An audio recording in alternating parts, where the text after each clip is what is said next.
Leave a like on this video if you want NBA 2K21 to buff the ankle breakers, at least for next year, because in current gen it's pretty much impossible to get ankle breakers, and ankle breakers is another thing that adds fun to the game. So leave a like on this video if you want 2K21 to add ankle breakers to next gen. It's that simple.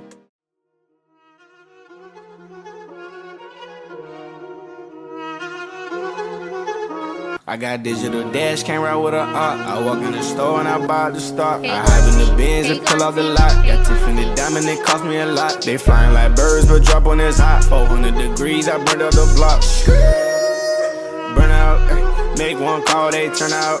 CC the gang, get the word out. When the shit getting hot, you the first out. Cover my wrist with a watch and I flood it with rocks. Now I look at the time all day. Be high right through your block and I drop off the top and I know you can see my face.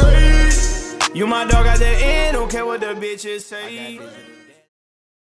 Alright, before we go too far into this video, I want to make sure to go over this. Now, we were at 4.2%. We're all the way up to 9.7%.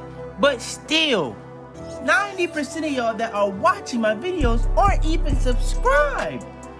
I know y'all mess with the videos. We finna be going so crazy, so you might as well hit that sub button. It's that simple.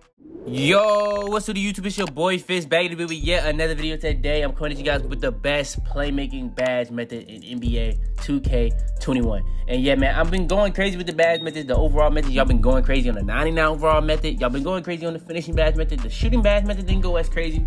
But today I'm gonna go over the playmaking badge method in detail. Give you guys the best settings, the best methods, the best things to get you as much XP as possible per game, and I'm also gonna be giving you guys bad suggestions at the end of the video. So yeah, man, without further ado, let's go ahead, hop straight into it.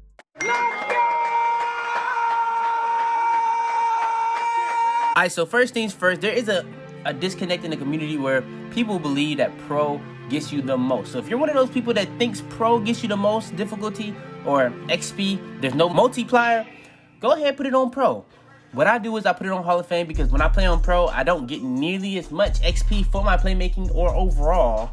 So I play on Hall of Fame 12-minute quarters to get as much as possible per game. But if you're playing on pro, you can go 12-minute quarters or 5-minute quarters. Now, the 5-minute quarters is only for the people that's trying to get the gym rat badge. But if you don't really care about that, bro, just go ahead, put it on the 12-minute quarters, Hall of Fame or pro, whatever one you pretty much feel like. Because if you feel like there's no reason to go over pro because you're gonna get the same amount either way and it's gonna be even easier, just go ahead and put it on pro. But what I'm gonna tell you, from my experience, I can get way more done on pro, way more assists, but I still get more on Hall of Fame with less assists. Just that simple. All right, next, hopping into the method. So for the method, I'm gonna tell you off rip what you need to be worried about: throwing lobs, flashy passes, attack assists, all that type of stuff. So what I do is I do pick and rolls every single possession. Now, I went to the Mavericks. The Mavericks is a very good team to do pick and rolls with. I tried the Clippers. I tried a lot of different teams, but the best two teams that I've seen so far is the Mavericks and the Heat, because they space the floor out to make it easy for you to do a pick and roll. Now, when you're doing these pick and rolls, you got to read the center. If the center plays high, you're going to have a free pick and roll every single time. Sometimes you don't have to use the screen. You can just run straight to the goal and wait for your dude to cut. Sometimes the cut is inconsistent on either or. If you read it perfectly every single time, you can get a lob, though. I'm going to just tell you that right now. So, with that being said, the lobs is going to be the best way to do it. If you can get lobs on it every single time, you're going to get a lot of XP. You know what I'm saying? I wasn't getting but like around 23 to 25 lobs a game, and I was getting over around 40K a game. So, especially once you're getting minutes, you're going to get way more opportunities to get more and more lobs. So you got to keep that in mind.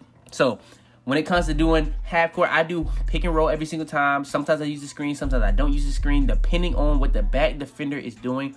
And that really just tells me what I'm going to do on that particular play when it comes to going for a lob and all that type of stuff. But if you want to get more out of every single lob, even when you're just throwing lobs, you want to run at the rim. Get as close to the rim to a perfect point where it's going to count as an attack assist on top of the lob.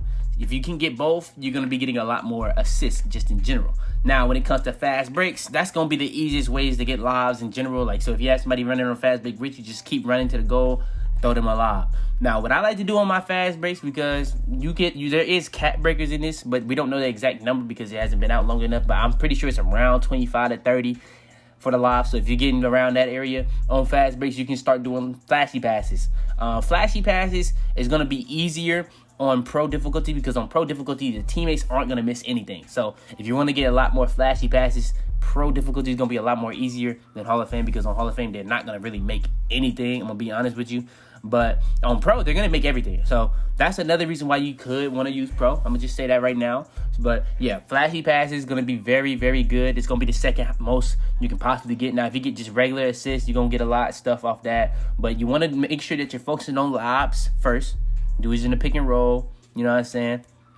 You can even wait on cuts for when you're getting double teamed, because the CPUs this year are actually not that stupid this year when it comes to people getting double teamed. You'll see, all you gotta do is wait for somebody to cut and you can throw that lob. It's not gonna always work, but it's gonna work a lot of the time. You're not really gonna be able to worry about your turnovers. That's another thing. Do not get frustrated with the turnovers. You're gonna get turnovers, especially when you're first starting out. Now, if you're getting badges and making it easier on you, be able to throw lobs, it's not going to be as many turnovers at all. And especially with the lobs being as overpowered as they are, like lobs are actually like a meta for online right now this year. So lobs are actually very easy. That's why I say lobs is the best thing you want to do, and it's going to get you the most XP. But if you want to do flashies at a high rate, I would put it on pro, because that's going to help your teammates hit as much shots as possible. But right now, the way I use it, I pretty much just keep doing lobs the whole game. Then when I feel like I'm getting around that cap breaker or to the cap on my lobs, I just do flashy passes on every fast break. So what you want to do to be able to get more fast breaks, you want to go into either a half-court press to get as many possessions for lobs and flashy passes as possible, and even more fast court. Now, I say fast court, fast breaks. Or you want to get into a 3-2 zone or a 2-3 zone, whichever one it depends on what position you play. I play a 3-2 zone a lot of the time to be able to let the people get wide open corners and stuff like that, so that they can get the rebound, and I'm going to be at the top of the key. But if you're not a point guard, I would go with like a 2-3 zone. It's going to be very easy for you. It's going to be a lot easier for you, just that simple. So, yeah, I would do that. And then after every rebound, don't even go for rebounds. Just got to leak out. Don't even go. And then you're going to have a lot of opportunities if you play man-to-man, though. That's why I said half-court press. You're going to have a lot of opportunities to get passing lane steals. And you got to take advantage of all those every single time. So, yeah, take advantage of flashy passes, lobs every single time on the fast breaks. When you're doing pick and rolls in the half-court, make sure you're running towards the goal to get attack assist on top of whatever you're going to do, whether it's a lob or a flashy pass. And, yeah, that's pretty much the method for this to get your playmaking badges as much as possible. Let me go ahead and go over it again. Lob City is going to get, or lob passes is going to get you the most XP possible per. Then you're going to have the flashy passes. Then you're going to have attack assist. Then you're going to have like the regular assist and stuff like that. So yeah, man, that's going to be pretty much what you're going to really want to worry about when it comes to getting playmaking badges. All we got left to go over in this video is the badge suggestions. So yeah, man, let's go ahead and hop straight into it. Alright, for the badge suggestions, there's not too many badge suggestions to really go over, but I'm going to go over these in order. The first badge suggestion I'm going to say is Lob City Passer. This is not a badge you necessarily have to have, because when I was doing it, I wasn't going out my way to really max out Lob City Passer, because after I reached past silver, it actually felt like it was getting worse. So I just kept it at silver, but sometimes I didn't even have it on and it still was doing just fine. But when I was getting to gold in Hall of Fame, it was just being a little bit weird with like how they were not catching it, or they were just not making it anymore, or it was just making me do bad passes. It was just weird. I don't know what it was, but that's just my experience with it. The next one I'm going to go over is Flashy Passer. That's going to be pretty much helping you make more flashy passes at a more consistent rate. And it's also going to be helping you get more takeovers. So it's going to be helping you get faster and stuff like that, getting more attribute bonuses as you're doing flashy passes. Now, Lob City Passer, just like flashy passes, is going to be making it easier, but just in my experience, I would just tell you guys how it was for me. Flashy passes is another badge like that, but as you go higher, it's going to be making it that much easier to do flashy passes. Next is going to be Quick First Step. Quick First Step is going to be giving you the highest tier speed boost for whatever tier speed boost that you're supposed to have. So say for instance, there are tiers to everything. There's tiers to shooting, tiers to ball handle for momentums, and there's tiers to speed boosting. So speed boosting is based off your speed with ball. So if you're at the 86 plus speed with ball, you're going to be at the highest tier of speed boosting. It's just that simple. I think 99 is a tier of its own too, where it's like incredibly faster than everything else. But with that being said, Quick First Step is going to just make whatever tier you're at that as fast as possible. The highest or the higher you have it at, whether it's at bronze, silver, or gold, it's just going to keep going, getting faster and faster the higher tier you're at for the Quick First Step. Then last but not least is going to be Handles for Days. Handles for Days is very important, especially for my career, because what I will say is, when it comes to Handles for Days, Stamina is a big issue in this game, especially when you're playing my career games, and you want to be able to limit that as much as possible. So with that being said, I would make sure I have that joint on so that you can cancel out the stamina issue. Now, last but not least, I didn't say I was going to go over this, but I'm going to go over this right now. With the way people playing right now, an easy way to get badges is definitely playing Rec, playing Park, playing 3v3 Pro-Am, because lobs are just so easy this year that it's actually meta. So if you want to do that, you can. You don't necessarily have to play my career, but if you want to get the most out of every game, you're definitely going to want to play my career. But with current gen coming out or being over in like a month, I'm not going to lie, I can see a lot of people starting to do, you know what I'm saying, just play online. So if you want to play online out of all those, I would just tell you or suggest you to play Pro-Am 3v3. That's going to get you the most XP possible at the highest rate possible, and you're going to be able to get games back to back because it actually is matchmaking. So yeah, man, I want you to keep that in mind. But yeah, that's going to be pretty much the end of this video. I went over everything in this video, the best settings, the best methods to use the places for. I even went over a specific place online that you use it. Even went over bad suggestions to help you be able to do this. Now, when I went over bad suggestions, I didn't mention this, but you don't necessarily need any of those badges to do it. It's just going to enhance your method of being able to do it at the highest rate possible, if that makes sense. But yeah, man, go ahead, leave a like on this video if you enjoyed. Subscribe if you're new, man. We on that road to 100K now. You know what I'm saying? Y'all got me to 50K, which I really do appreciate, but we still on that grind, you know what I'm saying? But yeah, man, go ahead, leave a like, subscribe, turn on post notifications to be first to every single one of my videos. Share this video to anybody you think this will help. But yeah, man, it's your boy Fitz, man.